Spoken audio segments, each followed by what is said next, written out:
Welcome to The Good, the Bad, and the Sequel Q&A. My name's Doug. So the next sequel that we're going to be covering is a full moon feature, Trancers II, the first time we're doing a non-horror full moon film. I guess Oblivion 2 is not horror. And for it, funny that I mentioned Oblivion 2, is stuntman, actor, stunt coordinator Chuck Borden, who did the stunts in Trancers 2, and also Oblivion 2. Man, Chuck's story was so interesting. He grew up in the Bronx, moved out to California, and then somehow finds his way at the age of like 18, 19 on the set of Fast Times at Ridgemont High. That's when he said, oh man, this is something I want to do. We talked about his driving in films like Fast and the Furious, his stunt work, some of the crazy stuff, him learning how to fly a helicopter and a plane. And a story about a plane that is kind of like just mind-blowing that he told me in kind of like a very calm way, which like usually when people tell stories, you'll understand when you get to that point in the interview. But yeah, Chuck was a lot of fun. Great stories, great perspective too. Some of the questions I asked him were different answers that I've gotten from other stunt people over the years. He knows a few people from my hometown, which is pretty neat. The stunt people that one I talked to, that interview about be out next month, and one hopefully on the horizon. But yeah, Chuck was a lot of fun. Before I start the interview, if you're new here, please subscribe, like, share us on all social media at Sequels Only. Our website, sequelsonly.com. It's where we have a list and photos and headshots of all the folks that we interviewed, and then also all the posters of the movies that we covered. Or you can just search in your favorite podcast app by searching The Good, the Bad, and the Sequel. So yeah, so without further ado, here is stuntman, sometimes actor, stunt coordinator, and now Dutch resident, Chuck Borden. So you're in England, or are you in Scotland right now? I'm actually in the Netherlands. Oh my God. I was born in New York, grew up in Los Angeles, and then moved to Vegas just to get away from the craziness of LA. And then that's where I met my wife, who is Dutch, and we lived in Vegas. Where in New York did you grow up? The Bronx. Oh, no way, dude. Oh, so you excited about last night? Are you still a Yankee fan? Do you still catch up? You know what? It's funny. I was never a big Yankee fan. I mean, I can remember going to the Mets games and stuff, like, even though we were so close to Yankee Stadium. Mm-hmm. But man, I don't know. I was never, and even when I moved to LA, I was never a Dodgers fan either. Like, yeah, it was not much for the local teams, I guess.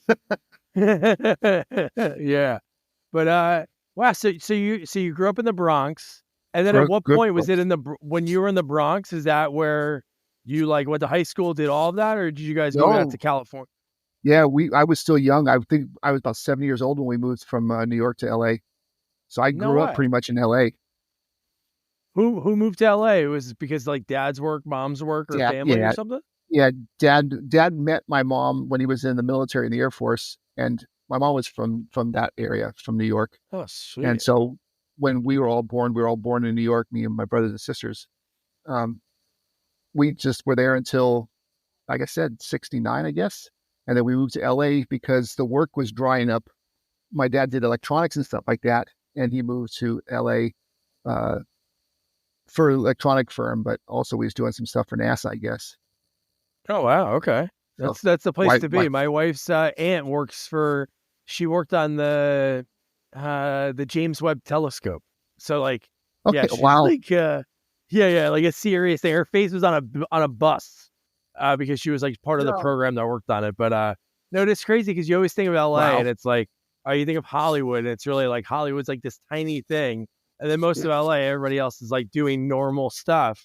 But did you have anybody out there that you knew that was already in the business? No. Okay. No, when I got into business, it wasn't until I was into high school, and I had no clue about the movie business and stuff like that. I was working odds and end jobs, and of course, I wanted to be a race car driver. I wanted to be an athlete. Had all sorts of weird ambitions. And when I was still in high school, I was racing go-karts at the time. Really? Pretty much all over the place. And I was working at a go-kart track as the shop foreman. And my best friend at the time who was working there grew up with a guy who was a stuntman. And we'd take the cars out in the middle of the night after we'd work like a Friday or Saturday night and clean everything up. And we'd close up. It's like 2:00 in the morning. And so like that. It's like, oh, let's go take the cars out. And the sprinklers are going. We take the cars on the track and spin it out, have a good time. probably get in trouble now for saying this, Yeah. but it was funny because then he said, he's like, "Oh my God, you know who would love this is my buddy Mike Vendrell. He's a stuntman." I'm like, "He's a what?" And like immediately, it's like, "God, I've always wanted to be a stuntman. I thought it was cool. Never had a clue."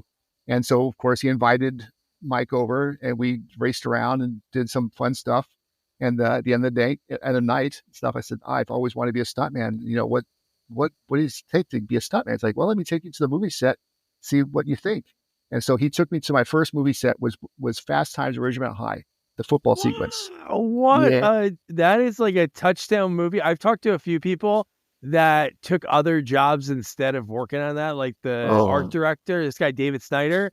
He chose Back to School, I think, over no.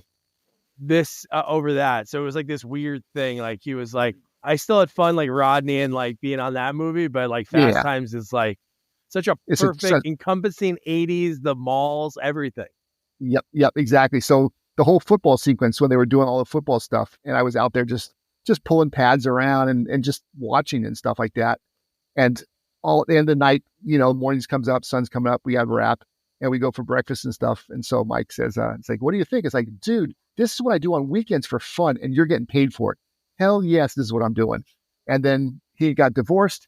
I trained with him for a short time, but then he got divorced, moved away, and I lost track of him. But the seed was planted. It's like, all right, now I got to do this. And so it took me some time because I didn't know anybody. I had no connections to the business whatsoever. So it's just building connections, networking and doing extra work, becoming a PA, whatever it took to be on a movie set, you know?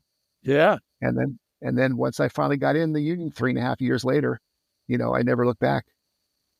That is insane. So that is how it all begins. Like, it's so funny when you think about it when it comes to doing this, like to Yeah. doing this job. You can have like the dream of doing it and you could put yourself in that situation, but sometimes it's like something you're not even thinking about. That was exactly it. I mean, I didn't even think as stuntman as a job when I was younger. It's like, yeah, of course you see it in the movies and stuff like that, but that was to me, it was a dream, like, oh yeah, no, I don't have it. I don't know what it would be to be in the movies. And, Yeah. here I am today looking back. It's like, holy shit, I'm in the movies. Yeah. No, that's wild. So from there, you're already in at that point, like, or did you meet somebody while on that set that led to like your first time, or No, how did that work out? not at all. I mean, I met a bunch of who I look up to now is like these legends in the business and stuff like that. And most of them have passed on. But, just being there is like, all right, now what's it going to take? So I started looking into it. It's like, all right, what's it going to do? And there were some extra agencies. And this is the days, the 80s and stuff were like that, where the movies in Hollywood was still big. And so I just Yeah. registered with extra agencies and just anything to be on a set. And once I was on set, then I would introduce myself to stunt guys and, and just hang around. And then when I wasn't working, I would go out back in the old days when you could actually walk on a movie set and stuff and hand out pictures and resumes and stuff. I just put together a simple little resume with some silly, things on it that I did for student films or whatever. And just hand these things out. And I think after a while, somebody would just finally say, "Somebody please give this guy a job so he'll leave us alone." Yeah. Yeah. Because some of your early credits, and again, IMDb is not always like 100% accurate, Great. are like one like, is Island Fury. Is that Island somebody? Fury. Is that you? Yeah, Island Fury. God, I can barely remember that. That's 80s. That's like Um, really early, and it's even dated probably wrong because, oh no, probably the I think same it year, is. right? 83. I think it was dated 84, and that was the year I actually Okay. got into business, but I didn't get my SAG card until 88 is when I got in the Okay. union. 84 is when I kind of started. So that was probably one of those little small films.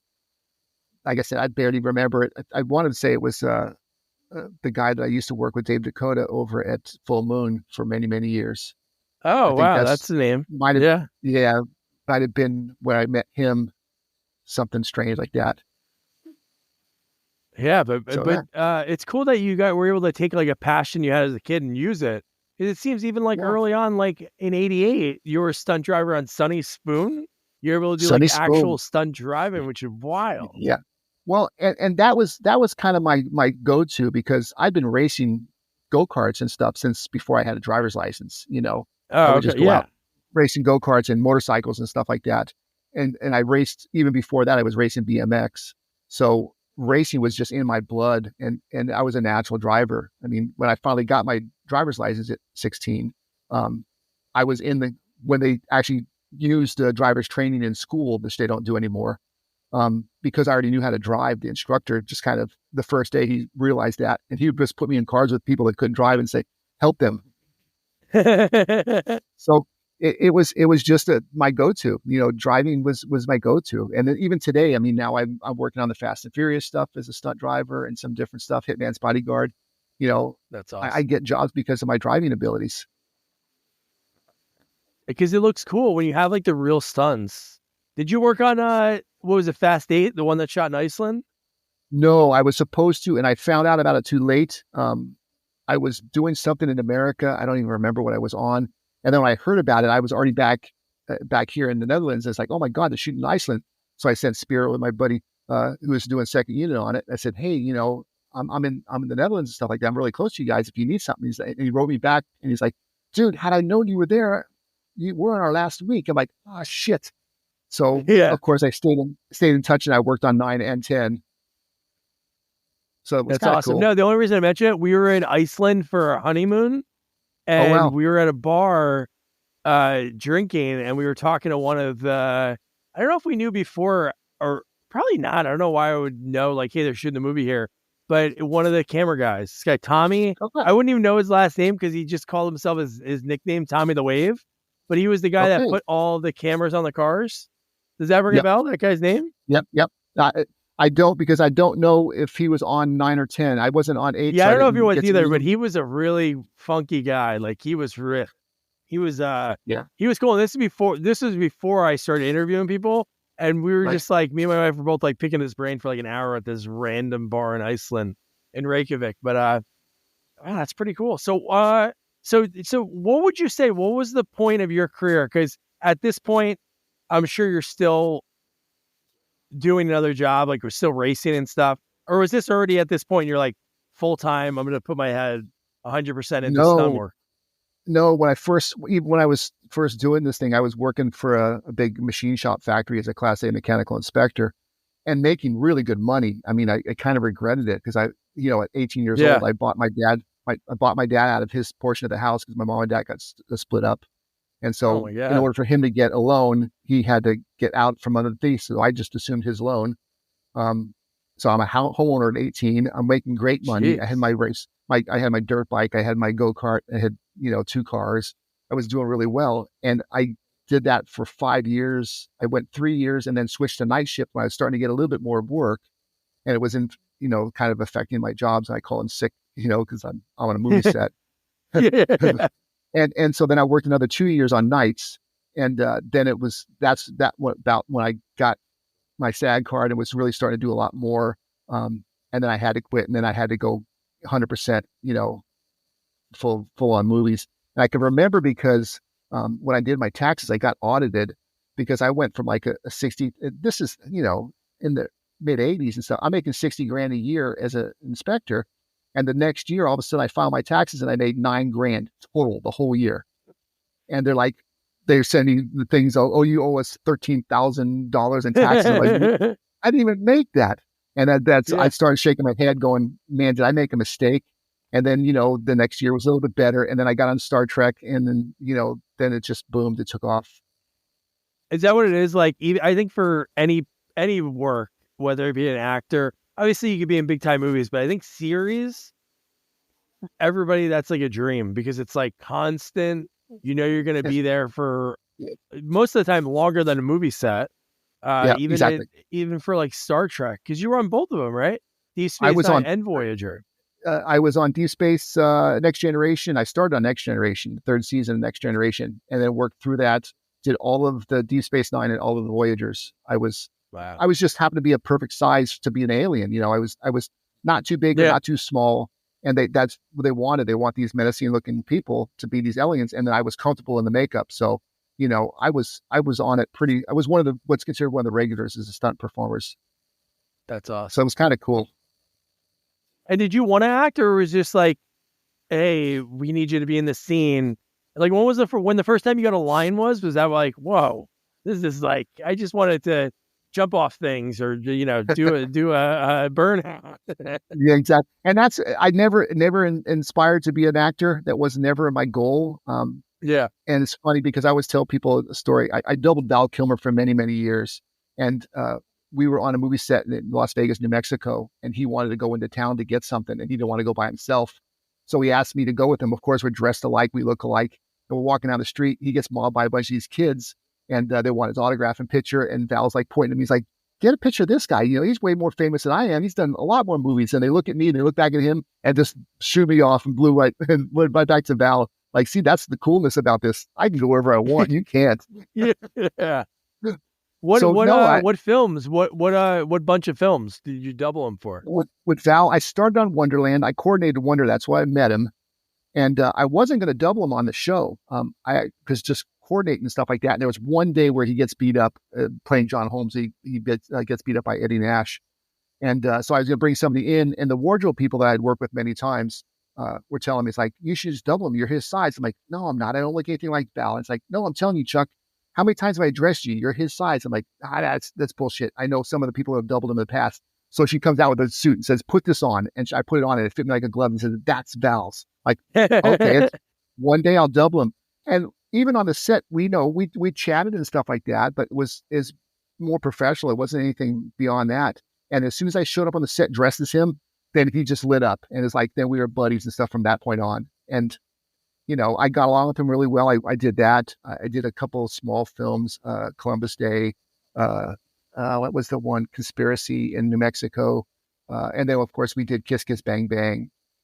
Oh, nice. Yeah, there's a handful of them. So I think I probably did 8 to 10 films with him. I'm not sure. But isn't it crazy? Like there's a stuntman from my hometown.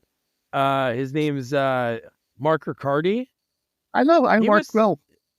You do? He's from he graduated high school. I grew up in New Jersey. Well, I'm still here, but he's like 2 years older than my mom and dad. So I finally talked to him like a few months ago. So you must know if you know him because of Star Trek, right? Because it was a he doubled Jonathan Frakes. He doubled Jonathan Frakes, and I doubled. Yes, he did. Yeah, I doubled Q. John Delancey. I was Q stunt double, and so we worked together a lot. That's amazing. Me, Mark. Yeah, there was like Dennis Madalone is from Jersey as well. Yes, another South Plainfield guy. Yeah, and there was another guy on there. But when he was telling me the story about him, he was saying his nickname. So I was trying to tell my mom, I'm like, do you know this guy? And it was like, no. He was like the first guy of that crew that went out to Hollywood. Man, that's crazy. So Dennis Danger Madalone. Yeah. No. Yes. Dennis is one of my best friends. I love Dennis. We clicked. I don't remember how I met him through somebody else, and I was doing these little low budget shows, and I needed some people that had more. I knew cars and stuff like that, but as far as crashing and stuff like that, of course, racing you don't want to crash. So I had some little sequences and stuff like that. So I bring Dennis in because he was known to do a lot of car stuff, and we just got along. And then all of a sudden, he got Star Trek, and then it was game on. And he used me all the time on Star Trek. He's still one of my best friends in the business. That's awesome. His cool clip, if you search his name, is when he was on Carson. And he blew up. He did an explosion on right on the stage. Yeah. We did a couple of things. He also hung Carson and did a descender drop on the stage. Oh yeah. Wow. And then we also went on the Arsenio Hall show, which I was there for, and he was juggling flaming things, which he can't juggle, and he lights himself on fire while he's juggling, and they loved it. It was really fun. I gotta look at that when I see that on here. Because I was going to say, it's so funny. You said you were working in that machine shop, overnight and doing that job. And, it's like you're doing that at night. And then during the day, you're on Michael Jackson's Smooth Criminal. Yeah, I worked for a week on Michael Jackson's thing. And that was just, there was a really small sequence of stunts and stuff like that, but they wanted people running around with guns. And so I had some training. So it was perfect for me. That's crazy to be like, hey, what'd you do yesterday? What'd you do on your day off? It's like, exactly. No, it is cool. And I think that's what I love still to this day, that my job every day is something different. Even if you can say, oh, it's another car chase. Every car chase has got its own little nicks, and it's never the same. Every fire gag is a little bit different. Every high fall is a little bit different. There's nothing standard about this job at all. And that's what I love. No. I love the Yeah. variety. Yeah. I talked to Ken Kiersinger. He played like Jason in Freddy vs. Jason, but he was stunts in the 80s and 90s. He was telling me like back in the day, like in Vancouver, because that's when he started, like that whole boom of like the Vancouver filmmaking. And he would have like a bag, like a stunt bag. And he's like, this bag would have everything you'd need in it. Oh Like you yeah. bring it to a set, you'd have your burn stuff. You'd have Yep. like because you never know. Like you just said, like you could go to set and it's like, hey, we were in the script, it's this, but we're going to change it like last minute, like, Most of the time you know what you're doing, but there was certain shows and certain productions. There's a company called PM Entertainment that we did stuff for, and that was exactly it. yeah. I pretty much emptied my garage into my car because I didn't have a clue. I had all my lap belts, all my car stuff. I had fire gear. Because they would literally come up with something. It's like doing a car chase, like, oh yeah, but this car's gonna be on fire, so you're gonna be on it. Like, holy shit, I wasn't planning on that, but I always had it Yeah. covered because I Yeah. just Yeah. knew Well, by you then. have to. Yeah. In most cases, you know what you're doing, so it's not like it's a big shock that all of a sudden you're going into a high fall and they said, "Oh, we're gonna light you on fire." I'm like, nah, this usually planned way ahead of time nowadays. But certain shows, like I said, PM, they would just wing it. It was just okay, yeah, it says let's do this, but we're gonna add this stuff in, like just for fun. Like, Yeah. all right, But when that happens, so Chuck, let's say you get to a set, like even if it was planned out that, hey, you're going to be in this car chase, you're going to do a 180, go in reverse, and the car is going to be on fire. Like, what is your preparation? I know you've done it so many times, so I'm sure like you close your eyes and do a 180 and go in reverse or whatever. But is there a practice that you would do? Like, obviously not burning the car, but do you practice all the stunts prior to the film rolling? yeah, it depends on what the stunt is. If it's like you say, it's like a precision sliding thing where they got to do it. We can actually do that in the rehearsals and stuff like that. Not so much for us. I mean, it's more sort of show the cameras what's going to go on so they don't miss it. Especially like you say, if the car's on fire, you got one shot of this thing before the car, or we're going to crash it. They want to see what's going on, so we don't necessarily crash it, but we'll do all the drive up, lead up, and stop before, so they can see, so they know what to frame up. Yeah, no, I just think it's such a wild thing. Like just to do some of these, especially when things are breaking, because I'm sure that's what it is. It's like, okay, you're gonna jump from this spot to this spot. You're gonna go through a window, and it's like we're not gonna do a practice run with this window because we don't want to break even though it's probably costing dirt for a breakaway window or something. They're like, yeah, we don't want to waste the money on that. But it just seems. So what was the first time like? Because then, so I'm guessing like 90-ish is when you went full time doing this, because you started getting busy like 89, 90. Yeah, I went full time. 88 was when I got in the Screen Actors Guild. Okay, yeah. As soon as I got my SAG card, I was like, all right, now I got my card. This is what I've been building up for. So I quit my job, and like I said, I went to like $9,000 that year, and I thought I was going to just sink. And then 89 is when things started kicking up, and I was starting to do Star Trek a little bit. I got Darkman, I think, at 89, which was a huge step for me. And then the 90s were great. The 90s were just, on fire for me. Do you remember like the first movie? Were you always a fan of film, like growing up, like watching movies, like, or particular actors or stunts? Were you thinking of stunts then, you think? If you look back, you're watching, any movies from the 70s, early 80s, you're like, oh man, I wonder how that's done. There was certain ones. I mean, I can remember watching Hooper, of course. Was a huge inspiration. But I think the first action film that really affected me was Billy Jack. I don't know if you remember Billy Jack way back in the 70s, early 70s. And I saw that in the movie theater, and I thought, this is so cool. But I still didn't associate that it was a cool film and I could be in that. The two never went together. It just wasn't meant to be at the time. And then later on, when I finally got the opportunity, it was like, I can actually do this. This is cool. And like I said, I was an athlete growing up. So the transition for me was pretty simple because I just played every sport. I was in baseball. I was in football. I basketball.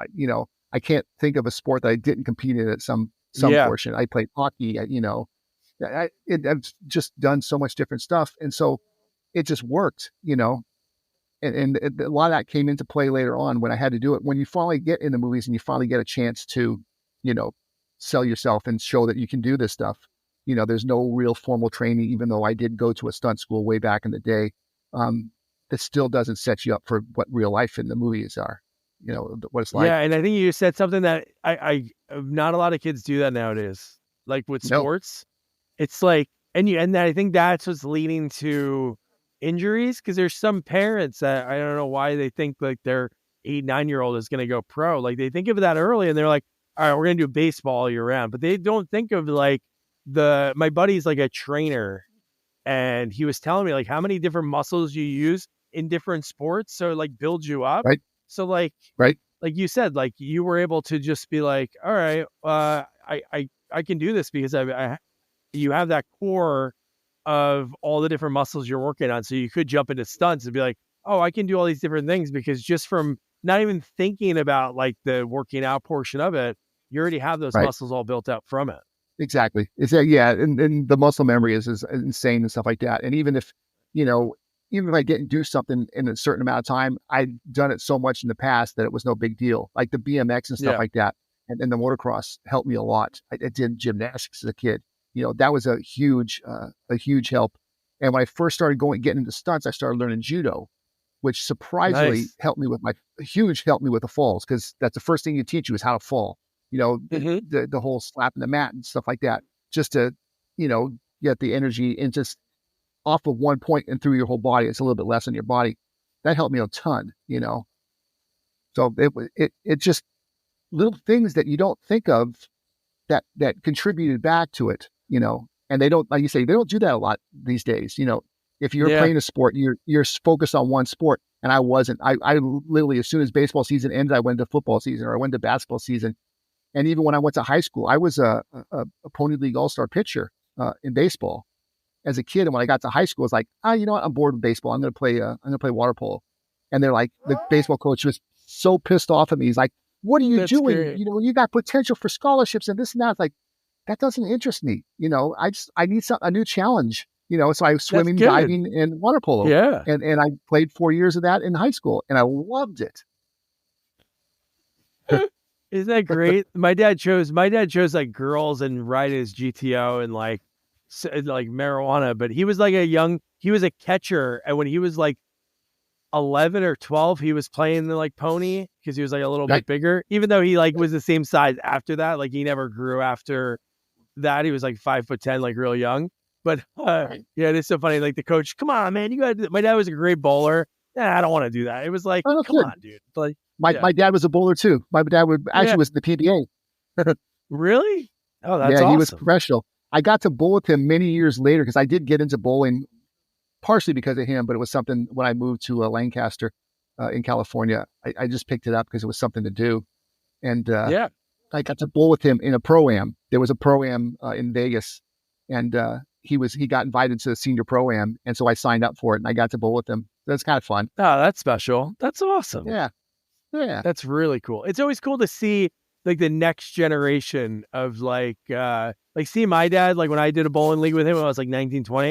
It was really cool to see him, because he would like shoot hoops with me and my buddies and like do all these different things. But to see him in his element and like getting the 3 strikes as the anchor in the 10th frame and like calling it and the fist pumps and getting all jacked up, I'm like, that's so cool. I always, my kids are 5 and 2, and I shoot hoops in the driveway. We run around and play soccer, but it's like, I need to do that. Like when they get a little bit older, I'll join like an adult basketball league so they could see that Yeah. their old man had something or still has something in the tank.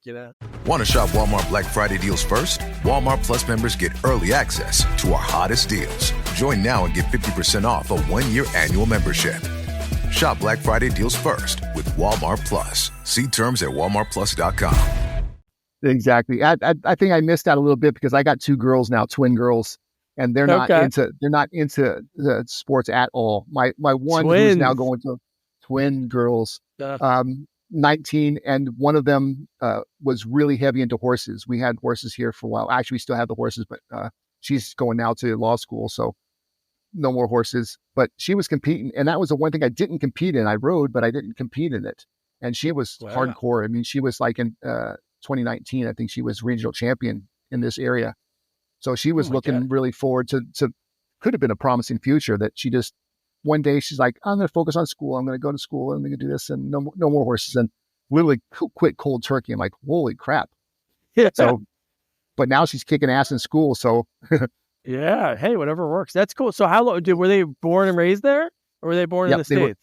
Nope, they were born right here in the Netherlands. And we did, when Wow. they were a year old, we moved back to Vegas for a while because at that point I'm still working a lot in the business and stuff. And we made a deal. It's like, listen, up until the girls start school, I want to be able to go back to the States because that's where my work's at. And it worked for about 6 months, and we were living in Vegas and stuff like that. And of course, I'm on the road. I was working for Richard Petty at the driving experience part Oh, time wow. and in between jobs. And she, within a month, she's like, I can't do this. When I'm single in Vegas, it was fun. I have 2 kids. I can't go anywhere, and you're gone. Mhm. No more. So we wound up moving back to the Netherlands, and we've been back here since. Wow. Where'd you meet her? Like through the film biz, or just No, somewhere random? nothing. Yeah, in Vegas. When I moved to Vegas, we Oh, met on the okay. Strip. And like I said, we met on the Strip and dated for about a year there. Went back to California for a short time. I was working with a helicopter company, flying helicopters and stuff like that. And then when she wanted to start a family, it's like, of course, we're not going to start it in Vegas at that point. And so she said, I'm going to go back to my doctors. And I flew back here. And at that time, now all the work was moving from LA more towards Atlanta, New Orleans, Oh, okay. Yeah. the East Coast. So I was flying from either LA or from Vegas to say Atlanta or New York or something like that. It's the same flight from Amsterdam. It's like, well, hell, if it's that thing, I'll just move to Amsterdam, not Amsterdam, but Netherlands, and Yeah. no big deal. I just commute back and forth just like I'm doing now. And so it was a no brainer. And I love it where we're at now. It's peaceful. It's quiet. I'm in the farmlands with nothing but Yeah. farmers around. Nice. They're great. The people here are just wonderful. Is your house really old? Like early Actually, 1900s? ours is 100 years old, actually, Okay. was built in 1927, I want to say. And Sweet. what our house is an old barn. It was for the animals and stuff like that, that somehow got converted over to a house. And they've left the outside. It's got the roofs. It's all brick. It's all old fashioned, but the inside they've completely customized and made it really nice. So, Sweet. I love it. I love old houses. That's where we're Me at. We're too. in like Western Jersey, and it's kind of farmy, but we're in an old Victorian house, like 100 years old. It's fun to try to, we do a lot of the work ourselves to save money. It's ridiculous, to Yeah. spend, but wow, that's awesome, man. So I love how you say these things, and I admit to you, because you do them, it's like, oh, this is just something I do, but it's like, yeah, no, it's flying helicopters for a while. It's like, whoa. How do you get into these other things? Is that something you just wanted to do, and then one day was like, I'm going to get my helicopter's license? You have your pilot's license too? I do. I do have my license. I always wanted to fly, but I never thought about helicopters because it was just kind of out of my thing. When I lived in Lancaster, I was taking flying lessons, which I never got my license at that point. Actually crashed a plane. Oh my God. In a windstorm. It just ground looped. It didn't do anything major, but I was just learning. I was doing solo touch and goes at Fox Field, and I got blasted with a side gust, and it just blew the same plane sideways. And of course, I didn't have the experience at that point to correct it, and just spun me out on the runway. Of course, it was quiet, so it was no big deal. But yeah, it wound up. It did a nose dip, and it was a prop strike, so it destroyed the engine. But that was it. It was it. Thank God for insurance. But it wasn't until years later when I was living in Vegas and stuff like that. The same guy who introduced me to Mike at the go-kart track was hooked up with a helicopter company doing sales and marketing for them. And they were looking into getting more involved in the movies. And so Mike says, hey, I got your guy, Chuck is coordinating stunts and he's doing this stuff and he's always involved in that. So I met with the owner of the company and he explained what he wanted to do. And I said, listen, let's make a deal. I want to fly. And so he's like, fly away. That's not a problem. So I got all my lessons for free. And in turn, I managed all their helicopter stuff and I actually got him in the union. I got him his SAG card and got him some parts and it just went from there. And then the company went under, but I still had my license. So it was no big deal. And it was just something for fun. I never wanted to be a pilot for a living. Another guy I brought in that flew with me, that was his goal always. He wanted to be a helicopter pilot, and he's a stuntman as well. And he's got his instructor license now, and he flies all the time. I just wanted to fly for fun, just like I don't want to do it for a job. Did you ever get to do it for a movie? Any helicopter stunts or anything? Not flying. Of course, I did the helicopter stuff in Darkman, and I've done some other stuff hanging from the skids and stuff like that, but not as the pilot because I'm not a commercial license. I've just got my private. Okay. Again, so I can't fly for profit, but I can fly it. Like when we do scouts and stuff like that, it's like, we'll jump in. We'll take the R-44 and the 3 guys and we'll just go fly out. No big deal. But I couldn't be paid for it. Now they would pay for the fuels or whatever, but as long as I wasn't compensated, it was legal. Yeah. What would you say? What was the first film that you remember that? It's always hard to ask this question, but I always like to. I've been asked it with special effects people, and that, like, so for stunts, like, what was the first movie you remember watching your scene and saying like, "Oh wow, holy shit, I did that"?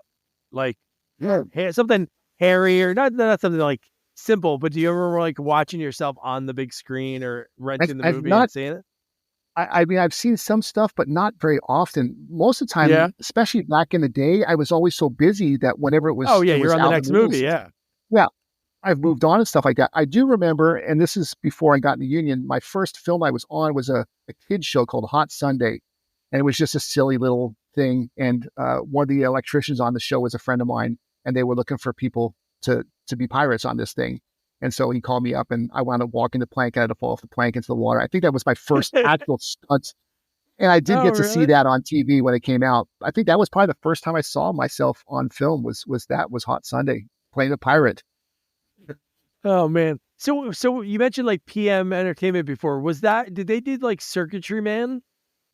Was that a lot of those movies that you worked on or no? No, they did these low budget action shows. And Cole Smith and I think Michael Madsen did a bunch of stuff with them, and they did like CIA too, probably. That's them. Yeah, they were like more. The cyborg movies and things along that line. Okay, skyscraper things. I've seen a bunch of them, but I don't even remember them. Because I saw you worked on. I was going to say The Connection probably because you worked on Renegade on USA. And then it seemed like you worked with Lorenzo Lamas a couple times. And I interviewed Kathleen Kinmont, his ex-wife. Oh, she's cool. Yeah. Oh, yeah. It's the best. Yeah. Yeah.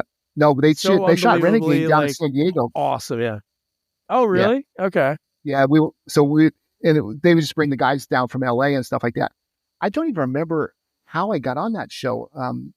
Friend of the coordinator, they were looking for a specific look or something like that. And I fit it. And once I went down there, I think I went down once or twice on that show. And then I also did a show called Mars down there, which was with Olivier Gruner. Okay. At the same time I was down there. So I was already there and they said, "Hey, you want to work on this thing and get beat up by Olivier?" I'm like, "Sure." And he like literally kicked the shit out of me. He kicked me in the chest so hard it knocked the wind out of me, even with the chest pad on. Oh man. And it's funny, another guy, that was the first time I ever worked with him, and we become friends and stuff like that. I haven't seen him for years, but he's also a helicopter pilot. And no, we've stayed friends. It's kind of fun. Yeah.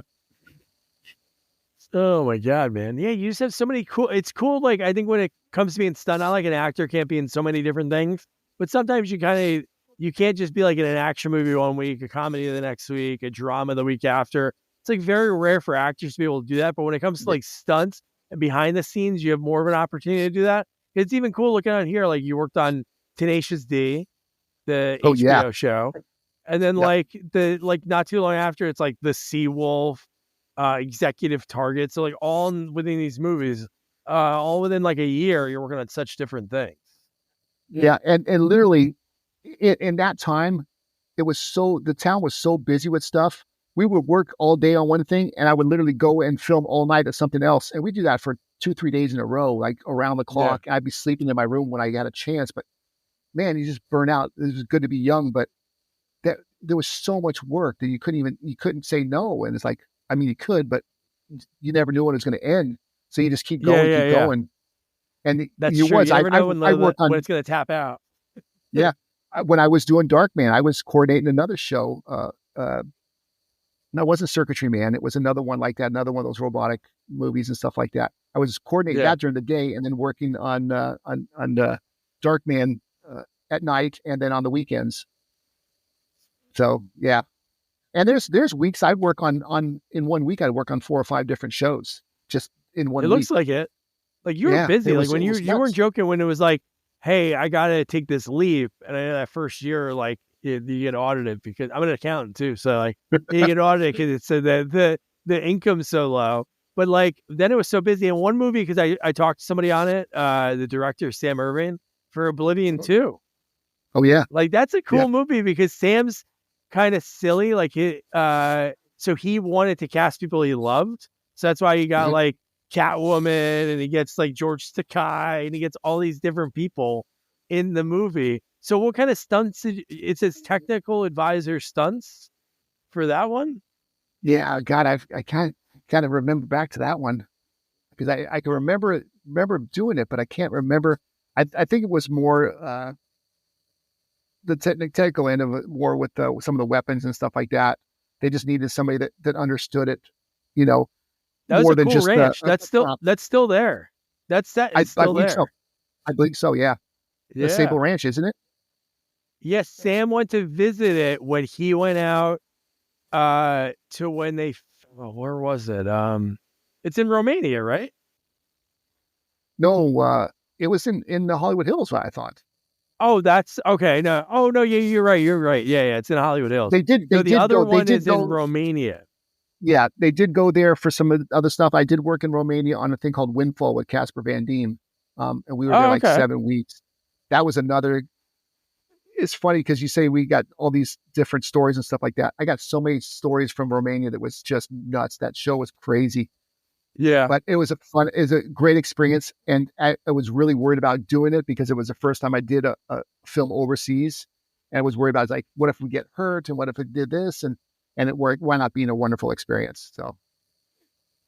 Yeah, they just went over there because everything was cheaper. Like the local hires they can get save so much money. And for like a company like Full Moon, they're like, hey, let's see how quick we can shoot this and how cheap we can shoot it, which is crazy. You think about Exactly. like flying to another country, flying all these people, and it's like it still is able to help out. But even in that same year, like 96, you work on that.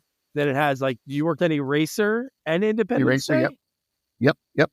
That's And again, it was Eraser. I got through the rigging guys, Lane Levitt and stuff like that. I was studying rigging through him, and they had the big sequence where he drops into the junkyard and stuff like that, jumps out of the plane and drops into the yeah. junkyard. And so it was just a big rigging deal, and so he needed all hands on deck. So he said, "Hey, do you want to come out and work with me on this?" And that's where I got to meet Joel, and it was just great. We were at Griffith Park. We reconstructed the junkyard in the parking lot there, and had cranes and stuff to drop the parachute thing in. That was one of the first big huge films that I was on. I mean, I can remember still going in because you go to the catering and stuff like that. You got craft service stuff. There's a table set up with some snacks and stuff like that, maybe an ice chest. And on Eraser, it was a 40-foot trailer that was like, it was decked out like a grocery store. I walk in and there was like a roll of just potato chips, and it had every kind of chips you could think of. I'm like, holy shit. It was just insane. So that was fun. And then, then I worked, I was friends with Dan also. We had started kind of coordinating together. Me, Dan Bradley, and Spiro were kind of this little loop of people. I've seen like every other show I was up against, one of the two of them. And so we just became all friends and stuff like that because like we kind of made a gentleman's deal. It's like, listen, we're going to compete against each other. No big deal, no offense and stuff. And if I get the show, I'll bring you on it. You can work a day or something like that, and vice versa. And that's how I got Independence Day. He Oh, needed wow. some Okay. guys to fill in from that. And so it was fun. And then I think I was in Independence Day, like one little quick sequence where they're running into the elevators at Roswell with the fireball coming in. And I'm one of the last people into the elevator doors as the debris is falling on our heads and stuff like that. Oh, wow. And then the other stuff we shot down below was supposed to be in the underground thing. They cut me out of the movie, so I didn't get in it, but I still got paid, so I don't care. Yeah. Man, It's fun. dude. It's cool to do that, especially in an industry like you said. You're competing every time you're going to go in for a job. It's probably going to be the same few people. It's like actors. If you have a guy, if you're a tall, skinny white guy, there's a role for tall, skinny white guy. You're going to go into that room for that open audition. You're going to see the same guy. So why not? Especially in an industry that you can work together, Exactly. And even in through the 90s and stuff like that, it was still a pretty small group of people, and we were all based in LA. And that was the time you had to be in LA if you wanted to work. And now it's the Yeah. complete opposite. You can be anywhere, and there's so many people now that it's just insane. There's so many stunt performers, and it's really hard. I feel bad for the young people coming in because it's really tough to make a living at it because just there's not enough jobs. Atlanta's red hot. There's a lot of people working a lot in Atlanta, but even then, the business has gotten so big that it's just hard. Yeah. No, you're right. So in like one sense, it's like people get an opportunity in other places, but in the same sense, it's like not that old. Like you said, there was like so much work at one point in LA because it felt like you had to be in LA. Like if it wasn't in LA, it didn't work. It's like the old 70s and 80s actors or the story about Harrison Ford, like when he was leaving Chicago or something. He was like, all right, it's either I go to New York or I go to LA. And he like flipped a coin. He went to LA to become an actor right away. But back in the day, it was everybody else went to New York. You funneled there. You did your Broadway, off Broadway. And then your hope for a scene. And then you moved out to LA. Now it's like, Exactly. I don't know if it's even, people obviously go to Broadway still, but I don't know if it's got to be so different. It's going to be hard to be like, where's that opening? That's exactly it. And even when you filmed outside the LA area, back in the 80s and the 90s and stuff like that, they would fly us wherever. I mean, I would fly to Kansas, I would fly to Texas, for the shows because there was just nobody there. Now, if film goes to say Texas and stuff like that, there's a whole group of people in Texas. So the chances of traveling somebody is slim to none. They're going to, the Fast and Furious stuff that I got a 9 and 10 pretty easily because I'm already in Europe and we shot in Georgia, the Republic of Georgia for 9. And then in Italy for 10. I'm already halfway there, From some of these guys, they did bring in their doubles and stuff like that, but then they had to bring in a certain amount. And then they needed, people that they didn't have to travel as far. They still had to travel us, so it didn't really matter. But, they weren't flying us from, say, LA to Italy, them flying me from Amsterdam to Italy. So for them, it was a lot easier. And then the rates were all the same, so it didn't really matter. But, for some reason, they just look at that as like, oh, we saved $1,000 on the travel. I'm like, cool. Yeah, right. I don't care. I'm here. I'm happy to be here. Yeah. And that's what they do for the local. I don't know if other countries with the tax credits are the same way. I'm sure it is. But like in the States, it's like, all right, you can bring X amount of people from wherever, but you have to hire X amount of locals. So that's why like a lot of, when I talk to casting directors, a lot of the background, obviously background, you're going to fly a background extra, but like even like the secondary cast has to be like local just to hit that percentage that they have to hit in order to get that tax credit. Is it like that overseas? Yes, most states, the ones that have like I'm actually getting ready to put together a film in Ireland and stuff like that. And it's the same thing. You got to hire a certain percentage from Ireland and stuff like that. Now I can bring in people and it becomes a budgetary thing too. It's like, all right, I can bring in people, but I also have to be able to pay them accordingly. And if I bring in somebody from outside, that takes away probably 2 other jobs from local guys because I don't have to put them in a hotel. I don't have to pay them per diem. I don't have to fly them back and forth. So the cost of that, they all added that in. So, the productions are getting tighter and tighter. And like you said, the incentives and stuff, it requires you to hire a certain percentage locally. So you got to meet that. And, they'll look at all the departments and make you do the same. When I did, even in the States and stuff like that, when I did the Hill House and Dr. Sleep, they wouldn't let me fly anybody in. They would. No, it's like you got too much to choose from here in Atlanta. Like, yeah, but I need a double for this guy. He's a perfect double. It's like, yeah, well, you can find somebody here. Like, come on. But it works out. And fortunately, Atlanta is gotten so big, and a lot of the people from LA have moved to Atlanta. So I already knew half the people there. So it worked out.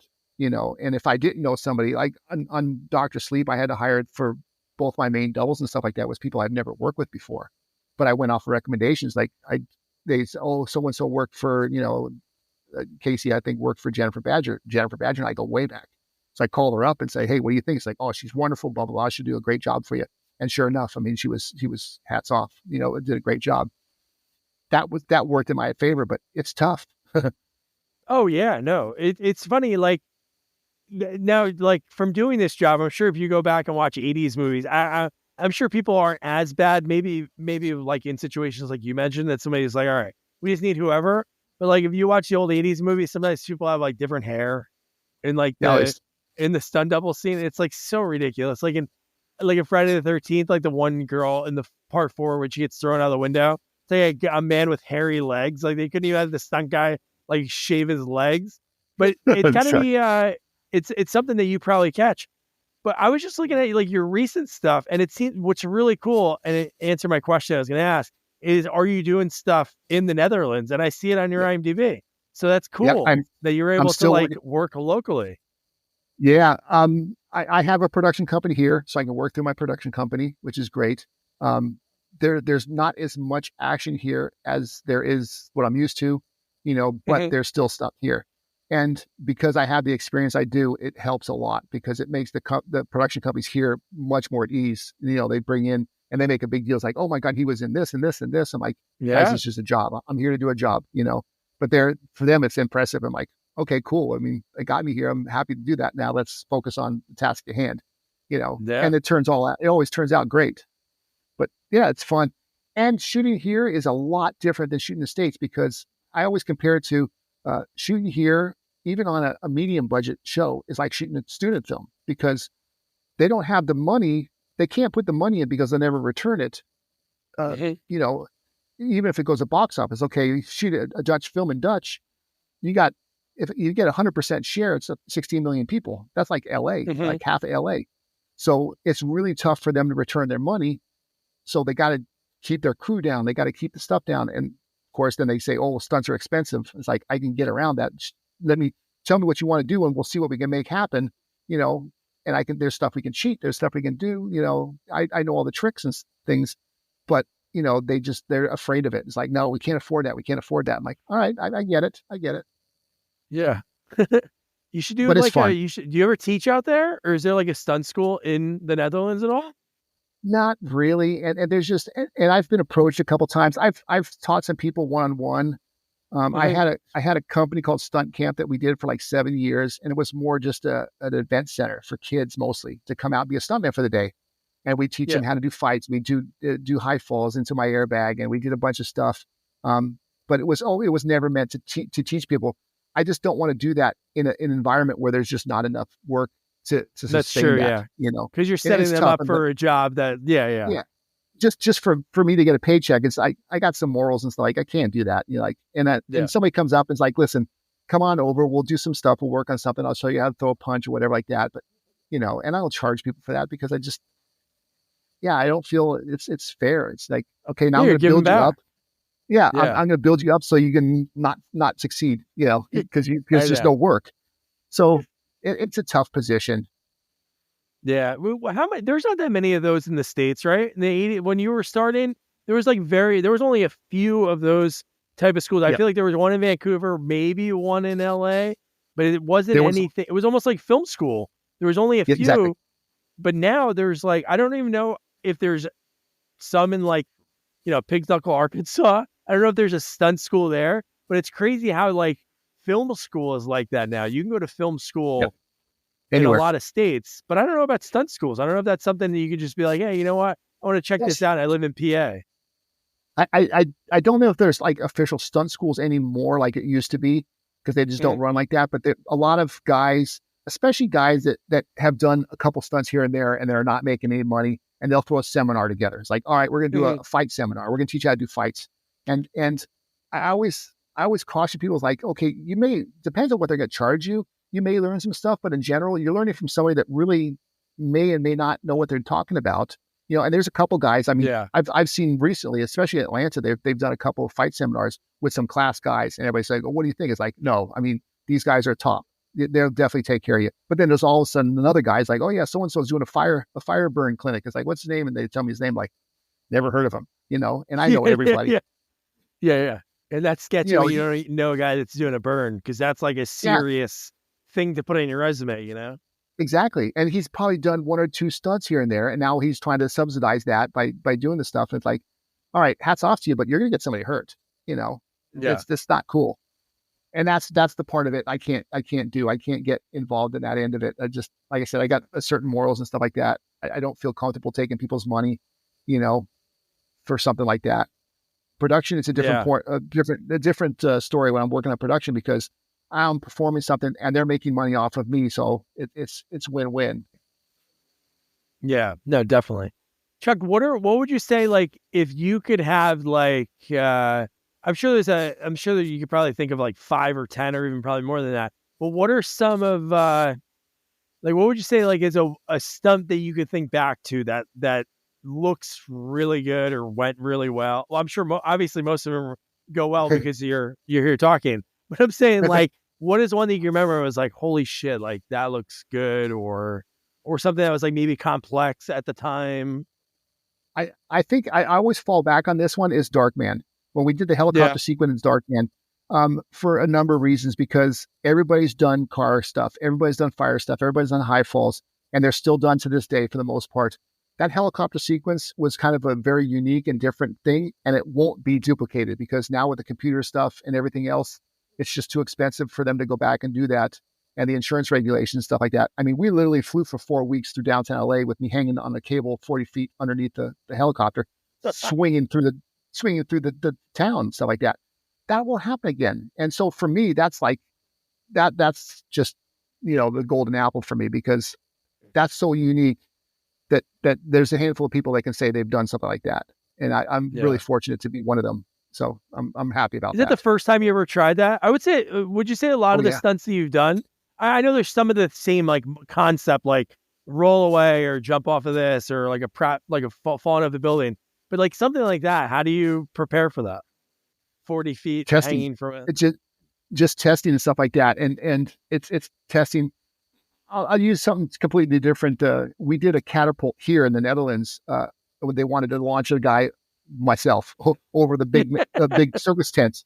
They want to do this big catapult over a circus tent. So something like that's not done. And so it's like, all right, let's do it. So they had already engineered out the catapult, and we tested it with sandbags and dummies and stuff forever before I ever sat in this thing.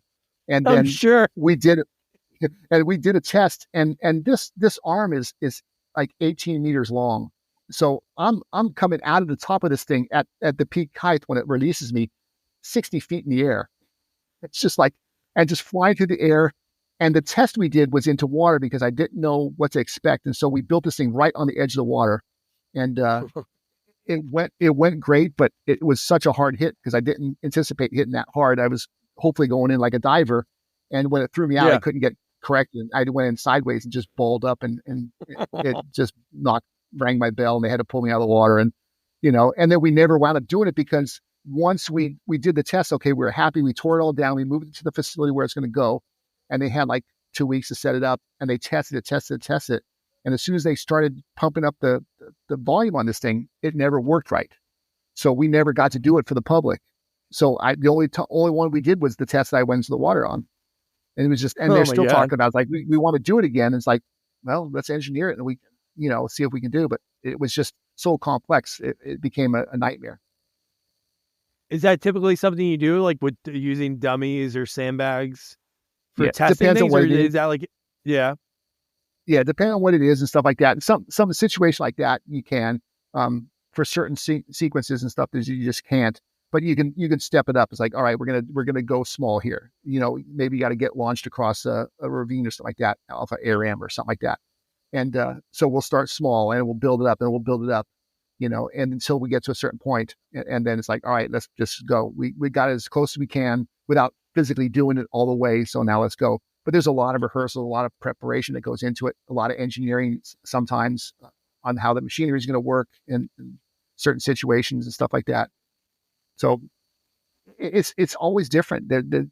You don't have a definite yes or no on something, because even a car sequence is so different. It's like, okay, it's another car chase. Like, it's not just another car chase, because it's different streets, it's different things, it's different amount of cars, it's different people, whatever it might be. The situation's always different. So you have to approach it differently. You can't just go in, it's like, oh, it's another car chase, because that's not the case. It's not just another car chase. Yeah. There's just so much involved, and so many, like when you have the car chases in movies that are like when you have the other cars that are involved, it's not like just you chasing someone else. But when you watch No, the movies and there's like the other cars on the road, like just normal like pedestrians, not pedestrians, but like normal people within the movie, not involved. I always think like, holy shit, man, there's so many people that have to do the right thing. Like sometimes like 20 cars can be in this like sort of thing. It's insane how those yeah, scenes can work, because if one person is off, it throws off everything. that's exactly it. And the Fast and the Furious stuff like that. When we went to Ah, Tbilisi, Georgia, I think we had between 30 and 40 stunt guys that were from the States or part of that unit. And then we had another 30 to 40 local guys from Georgia on top of that. yeah. And they were just doing the precision stuff where we would come slide in between them, stuff like that. But it took every person to go through and coordinate. It's like, you got to be here. You got to give me this much room and blah, blah, blah. It's pretty involved. It can get, of course, Fast and Furious is big, but it's Yeah. still, it's like you got 80 cars and all have to be going, and they're going different directions usually, because you got both lanes of traffic. Okay, we're going to swing over. You guys swerve out of the way. You're going to slide here. Make sure you don't hit them. It gets pretty involved. Yeah. And that's why it looks so good. Like those, I always think of stunts. The reason that I love stunts, and I'm sure most people do, because it's real. Like nothing against like the Marvel movies and stuff like that, but when you have like so much CGI and stuff, like I love watching, like give me like an old like Death Wish movie or like those Agreed. like 80s 90s action movies, because that's a guy getting thrown through a window, or that's a guy taking a fake punch. Like just, I don't know, there's something just real about it, just like practical special effects. Like like somebody built that, or there's like some art form involved. So it's so cool that man, just so many credits you worked on. I can't ask you about all of them, and we're at right about an hour, so that's like my sweet spot. But just a There you few, go. because there's sequels that you worked on. And I talked with Steven first, Okay. and not Steven first. I talked to his two kids, which I think was even cooler, because he passed away about 10 years ago now, I think. Yeah, And a his little kids while are back. like Yeah. so cool. Both work in the industry. One's an actor producer. The other one's an actual composer for a bunch of Oh, movies. He wow. actually composed Need for Speed, that movie No that came out a kidding. few years ago. Yeah. Oh, cool. But you worked on Little Bigfoot 2, The Journey Home, Little, with I, Steven, like one of his last movies. Were you a fan of his from like Animal House and everything? yeah, I loved him in Animal House and stuff like that. And when he was on Little Bigfoot, it was kind of cool. It's like, and of course you get on a set and it's a little bit different because you got to approach it as not a fan. You got to do it as a profession. Totally. I work with guys like him and others that I've just admired for so many years. But when you get on the set, it's like, all right, I got to focus. I got to stay at attention, stuff like that. And he was a gentleman. He's so much fun to work with. And that was one of the ones. I was the stunt coordinator. I was a second year director, and I had a part in that. I was one of the bad guys, the main bad guys. I think his name Oh, was that's Leonard. amazing. Yeah. So there's pieces in there where I'm actually doing, because I was always on set. We were shooting up in Big Bear in LA, and it was just fun. It was just a fun show. Yeah, I just think it's so funny. Like I don't know if I would be, or maybe I'm just saying this, but like I don't know if I'd be starstruck when it comes to like the big names. I think it's some of those people that are in those small roles that are touchstone moments that you see all the time. Even like Tom Bosley, like Yeah. seeing like Happy Days is like something that my parents had me watch Nick at Night when I was a kid. So like some of these characters, I feel like I'd be like, oh my God, like Stephen First to me, because I was such a young kid watching Animal House or watching Animal The House. Dream Team or St. Elsewhere. And like, Yeah. it's cool that you were able to do that so much. So you were the second unit director on that? I was a second year director on that one too. So that was a fun. So I had my hands full, which is probably one of the reasons. I didn't have a lot of sequences with Steven. I remember we were doing something around a campfire with him and something else, but then they'd usually ship me off to do establishing shots or do a stunt sequence or a chase sequence or something like that. So I didn't get to stay on the set with him as much. And it's funny because you talk about, being starstruck and stuff. I think the only time I've ever really been starstruck is exactly what you're saying. It was a no-name actor that nobody knows who it is. It's a guy named Emil Sitka. And everybody's like, who's that? And he's the only actor to work with all 4 generations of the Three Stooges. Oh, and really? To me, I'm a huge Stooge fan, and I loved it and Okay. stuff. So it was the film I got my SAG card on, that Sam Raimi and Ted Raimi were both actors in, Scott Spiegel was the director, and Scott was another one, was a Three Stooges fan, and found out how to get this guy and brought him in for a cameo. And he was the guy who would, when Shemp had to get married, I don't know if you follow the Stooges, and he would say, "Oh, hey, yeah, I'm a big fan of him." Yeah. He was the guy, or he'd always walk in with a drink. He's like, "You drink, madam," and get hit in the face with the pie. It's like, "One moment, madam," and walk off. Yeah. He was that. He was always playing little bits in all these things, and he was supposed to be the next Stooge before it fell apart. When I guess Curly Joe passed away. But to me, it was like, and they said that, it's like, oh my God. So I sat down and talked with him, and he started telling me stories about the Stooges and stuff like that. I was like a kid in a candy store. I was like, it was amazing. That was probably the only time I can honestly say that I was starstruck, because it was just, that was something I never thought I would live, because the Three Stooges were so far gone by the time I got into business. How old was that guy? He must have been in his 80s, no? At that point? This is in the 80s that we did this. So he must have been 80, because all that stuff's 30s, 40s, right? Yeah, exactly. And he had to been in his 80s at that time. And I know when we did Nut House, he was in that, and then he had a stroke while we were not on set, but while we were filming, and I had to bring in a double for him to do the rest of the sequence, because we were doing a pie fight. He was right in the middle of it as a waiter and stuff like that. So we just had him come in, and we threw a towel. It's like he'd always walk around with this towel on his arm, and he throws it over his head. I put the double, I put the thing in, and he went through the whole sequence. I had the double for that whole sequence. But yeah, and he passed away shortly after that, which is kind of a shame. But to me, that was the high point for me. Is somebody's like, everyone's like, who? But you work with Arnold. Like, yeah, Arnold was cool, but Arnold's Arnold. So yeah, but that's cool. Yeah, because Three Stooges. It's so funny. Like, you think of like the old because Hollywood is a bunch of and it's just like anything. It's any art form. There's some time imitation. It's very rare that, even if I was sitting there joking around with my kids, it's very rare that I think of something, even if I don't in the moment when I say it or something, it's from something I've seen or done in the past, just like movies. And you see the Three Stooges, that has been used so many. I can think of off the top of my head, like, just if I sat here for a while, or if you or I sat here and thought about movies, Police Academy 6 has Three Stooge-like characters, the same bits. Oh, yeah. Three Ninjas, the three bad guys, are the same thing. But that stereotype, there's always the mean guy, there's always the silly aloof one, and there's the one that kind of is kind of like serious, and it's always like that element, just because of them, has been like put into the lore of film, and people write it maybe not even thinking this is where it dates back to, but that's what it is.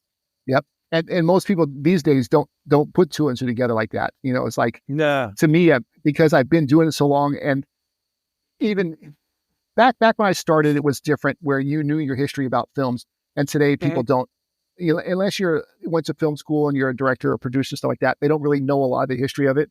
Your performers and everything else, the regular people, even the stunt performers and stuff like that. I mentioned a name, like a Dar Robinson or something like that, and they're like, who? I'm like, are you kidding? You don't know who that is? Hal Needham? You don't know who Hal Needham is? Like, oh, who is that? Like, Smokey the Bandit, Hooper, he was the director of it. He was a stuntman, and they just don't know. And like, my God, I can go back to the olden days and stuff like that, with the Chuck Robertson and stuff like that, with these guys that nobody has a clue about.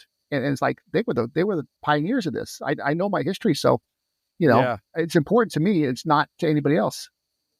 No, it's cool, that connection to old Hollywood, like you have in that moment. Like I've talked to the Runaways, the group, the Runaways. Yeah. So I talked to I should know her name off the top of my head, but Sandra Curry, Cherie's sister. She's an actress. She was in a ton of stuff in the 60s and 70s. She was like the only woman. It was weird because they had all the vigilante movies in the 70s. She was like her own genre. She was in the slice and dice and revenge movies. Either she got like accosted by men, and then she would kill them like in the second half of the movie. But she was cool to talk to. Her first movie was with John Wayne. So like, it's crazy to think about, because she's like probably in her mid 70s, but it's so weird to think about that connection to him, because it was one of his last movies that she worked with him on. But it's like, to me, you think like, that's so long ago, which in reality it really is, like 50, 60 years ago. But like, that is like a different era of movies. Like, completely different. Yeah. Just the span of my career is like, I'm almost 40 years in the business and stuff like that. Yeah. And I've seen it go from 8mm and 16mm to 35mm to IMAX to now video, and now it's all computerized and stuff like that. It's just, I can remember we'd have to do stunts and put a camera in the crash housing, the little IMO cameras, and put it in the crash housing to do the car sequence because the camera might get hit. Now they just put a little lipstick camera out there. It's like, yeah, it'll go over it. No big deal. I'm like, man, that wasn't the old days. Or you had to roll the camera. You had to roll the camera, like you call action. Then they roll the camera because it's only got a short end of film. So you only got like 30 seconds of film in it. Yeah. Yeah. Now they just roll. It's like, oh, we're going to talk for 5 minutes before we actually do something. The camera's rolling. It's like, it's okay. It's on a chip. I know. It is crazy. Like, yeah, that's why like so many movies like of the Cannons or the Full Moon, I'm sure felt like one with the same logic. Like we can only afford you have to keep this movie under 90 minutes. Yep. Because then after that, the film, that's a whole nother roll of film that you have to buy. So it is funny to think about that. Even doing multiple takes and stuff like that. Now they just do take after take after take. It's like, before it's like, you got to pay for the processing of that film. Now it's like, it's all digital, like no big deal. It's like, if you got 6 takes, the producers go like, how am I going to process 6 takes? Which ones do we really need? Take 1, 3, and 6? That's it. We're only processing 3. Like, oh my God. Yeah. Now they can, I talked to a director who does a lot of the Hallmark movies. Like I talked to him last week. He was telling me now there is a like kind of like a filter that you can use in the computer, because he started doing like 16mm and all that can give it that old film look. Because I think it's cool about like, I think it's called film look. Exactly. Oh, is that what it's called? Oh, okay. I believe so. It's actually you say it's a filter that you can just put right on the digital image, and it gives it that little bit of graininess of the reality of what film was like.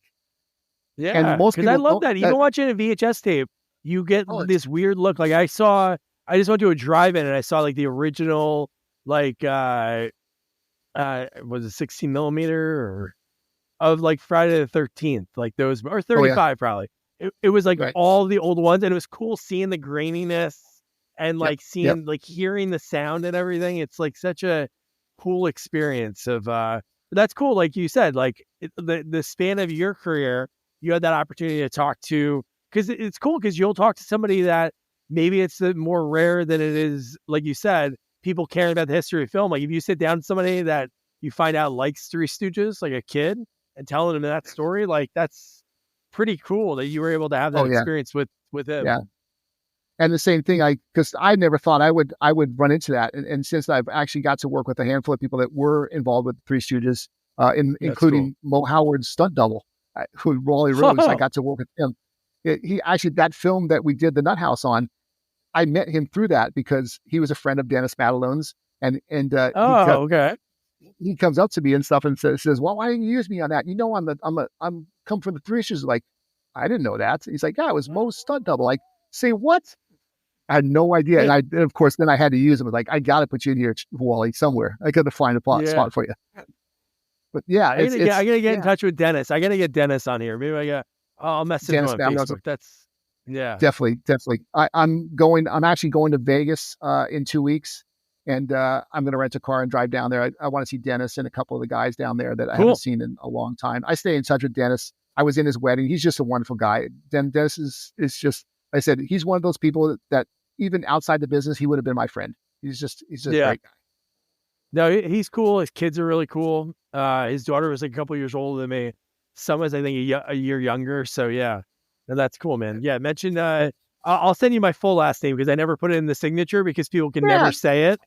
But yeah, that's so cool. So I always like to ask these questions at the end. It seemed like obviously I could probably guess the answer to this, but like if you weren't doing stunts, you probably would have been a race car driver. You think?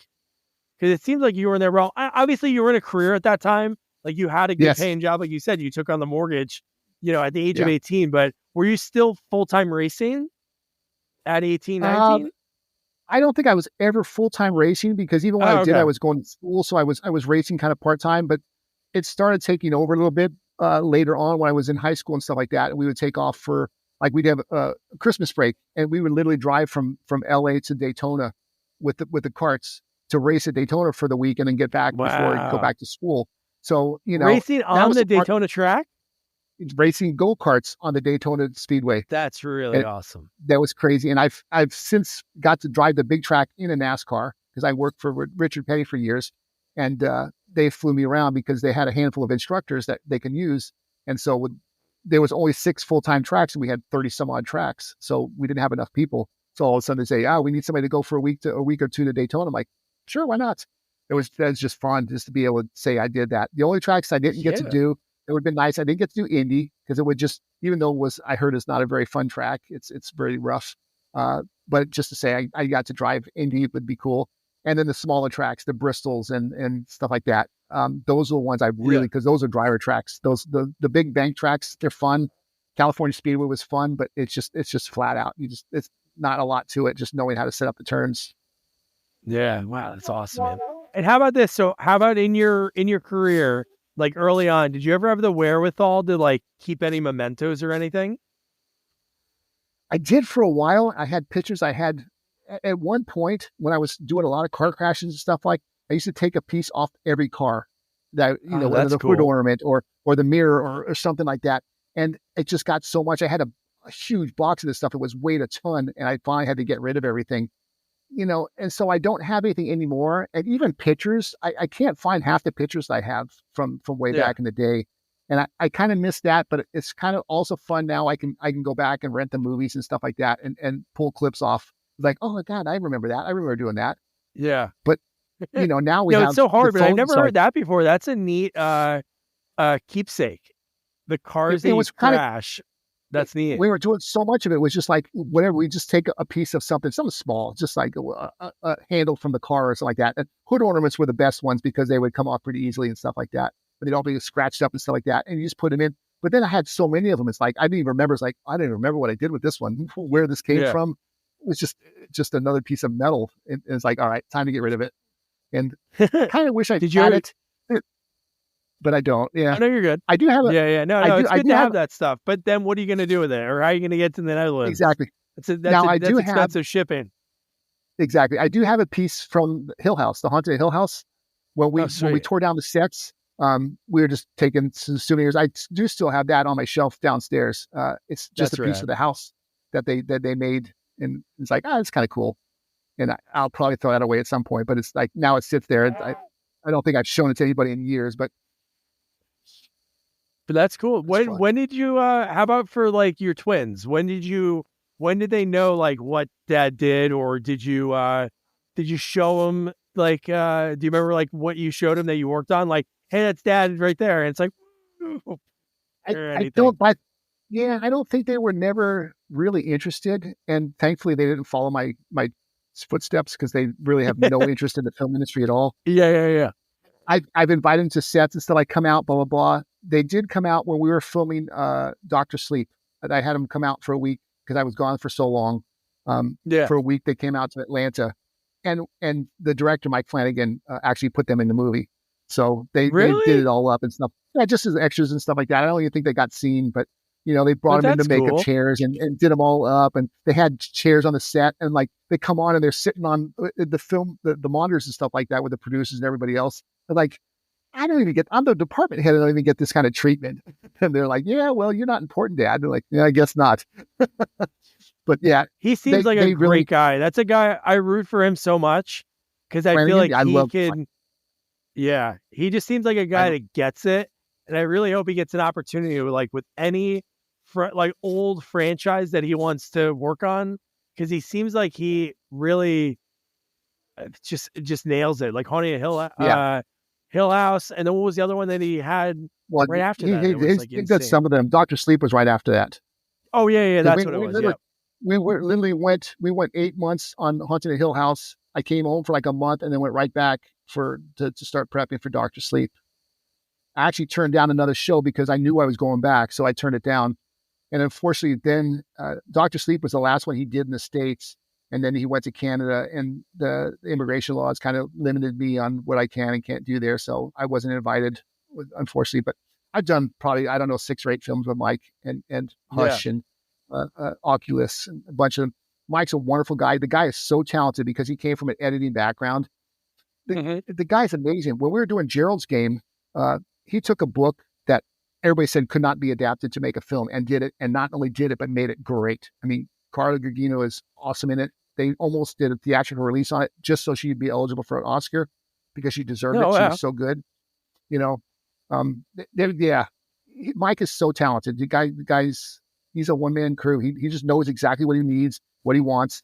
Even other times, we've suggested stuff. When we did Gerald's Game, we did a car crash, and he said, "I need a shot over here." It's like, well, what about a shot like this and that? And we got the extra cameras. Like, I don't need it, Mike. But I mean, what if you don't get it? Then we got one car, one trash. It's like, oh, put the cameras where you want, but this is the shot I need. And sure enough, when you show the cut and it's that one shot, and it works. I mean, he just knows. He's so good. Yeah. Yeah, that's cool, man. Wow. Chuck, I'm so happy we connected.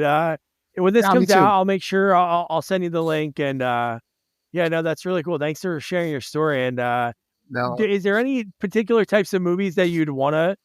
Because obviously you're not done doing this. Because I feel like when you're in this and you've done it for so long, it's like in your blood. It's like something that has to get to the point that it's like, all right, I can't physically do it. But is there any types of films that you'd want to work on, like going forward, or a dream director you want to collab with? I mean, I would like to go back to some of the old stuff. I would love to work with Spielberg, people along that line, George Lucas and stuff like that. Some of these legends now. Some of them, I got to work with Walter Hill. I got to work with Wes Craven. I got to work with a handful of these people. So I haven't worked with Seagal or these guys. I would love to do that just because of who they are. I mean, just to go back, a Ron Howard even, because like I said, who they are. I didn't even care what I do. It's just fun to be associated with them. Just being on set, you learn so much from these guys, the Quentin Tarantinos and stuff like that. You learn so much from them because they're so into their own little world. When I work with Flanagan, I mean, just like, it was a blessing because I learned so much from him just watching the way he did stuff. Yeah, Seagal, what Seagal did in his first 5-6 movies, it can never be replicated because those movies were just so big and there was a perfect formula to them. And I've talked to a few people I worked with him. He was not the nicest guy, not the easiest to work with, but I understand in a way why. There's sometimes that people get to that point and it's obviously you have to blame them a little bit, but in a sense, he just crushed it. He did that demonstration at Paramount or Universal and the Above the Law worked. And then every other movie worked until they probably, I don't even know what movie it was. Maybe On Deadly Ground was the last theatrical. I know Exit Wounds was the first, the official last theatrical release. And then a lot of his stuff was going right to DVD, but still, I agree with you. He's one of those guys that there's something about him. Those movies are just so special just because they have this weird formula to him. A guy approaches him with a pool stick and there's 3 guys. He has a gun and he's like, I'm gonna make this fair. And he puts the gun down in Exit Wounds. And then he just beats the shit out of it. And you're like, this is not realistic at all. No, you would never do that, but he could do it. It's fun. It's fun to be able to take so much fun, that is ludicrous, but make it believable and make it work. That's what's fun about it. He escapes a hospital in a bed using a broomstick and Kelly LeBrock pushing him away from bad guys. That is you don't beat that. Yeah. Yeah, that's fun stuff. It's fun. It's awesome, fun to look outside the box.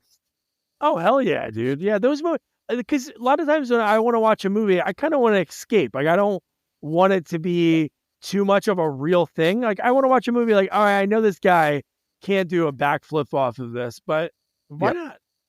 I think that's what's missing from films these days is it used to be about the entertainment and now it's about the agenda. It's about, I got a certain message I want to project. And it's bullshit. Let's get back to the olden days. Let's just entertain. Enough with the crap. Let's just be fun. Let's stop taking things too serious and just have a good time. Yeah, give me a guy that's putting my favorite genre of movies. It's not even a real genre, I don't think, but it's the action movie, the accidental superhero. When you have somebody put into a situation that they obviously can fight in the movie, the character, but you wouldn't expect them to take on all these bad guys. Just give me that. Even John McClane, even though he's a cop, you would not think of a normal cop to have the skills to take out that many people. you'd almost think it would have to be like an Arnold and Commando, like a John Matrix type character that has that experience. But no. But they made it believable though. They made it believable. That's what made it fun. That's what makes it fun, and it's just it. It's like we know it's bullshit, but let's be able to laugh and enjoy it. That's what I want. Oh yeah, dude. I want a guy that does a one-liner just before they drop somebody. Like they waste that time. Like why does the bad guy ever tell their plan to the good guy, even though they're tied up about to kill him? It's like a trope that I don't know if it started in the old Bond movies, but I love those things that when people write a movie, they have to put that in, even though that's like so far from like, why would they do that? Like they made fun of it in Austin Powers. Like, why would you tell me your evil plan, Dr. Evil? Like, it's like, all right, because that's what they always did. Exactly. Well, on Last Action Hero, Arnold Schwarzenegger does it mocks all that stuff, and it's so great. I love that because of it. Yeah. Can I talk to the drug dealer of the house? It's that guy that plays another guy that plays a great bad guy, and he's not like in a ton of big American like films, but man, he is good. I saw him a few years ago in something. He was so good. Yeah. The smiley face eyeball. Eyeball. Yep. No, so Chuck, much good thanks, stuff. Man. Thanks for having me. I had a blast. Appreciate it. All right. Thanks, man. Thanks, buddy. Chuck very casually talks about crashing a plane. God, what a great guy. He was so cool to talk to, and I'm glad I connected with him because of the time zone difference. I did it real early in Jersey on a Sunday. I'm so happy he took the time to chat. But it was a really cool perspective on getting into the business, because I feel like some of the other people, they see it that I've talked to in the stunt world, and then they like gravitate towards, I want to do this. His was like, you want to go on this set? And he just fell in love with it. Like, even said, I'll do anything to do this. Like, he was doing PA work, like anything he could. He was like, in some films, like, hey, we need you to direct the second unit. Oh, let me do that. So he's a man that wears many hats, and he loves what he does. And he's been doing, like he said, over 40 years. And his story about who he was starstruck by was so cool.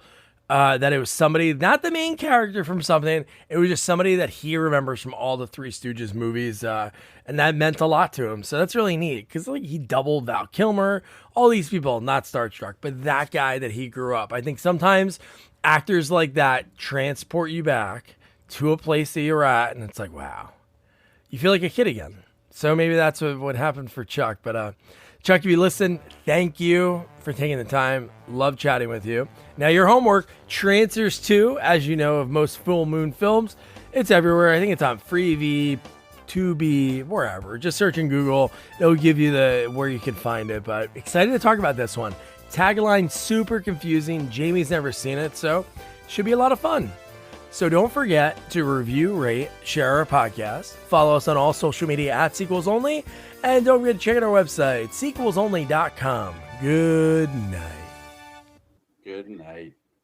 Good night, guys.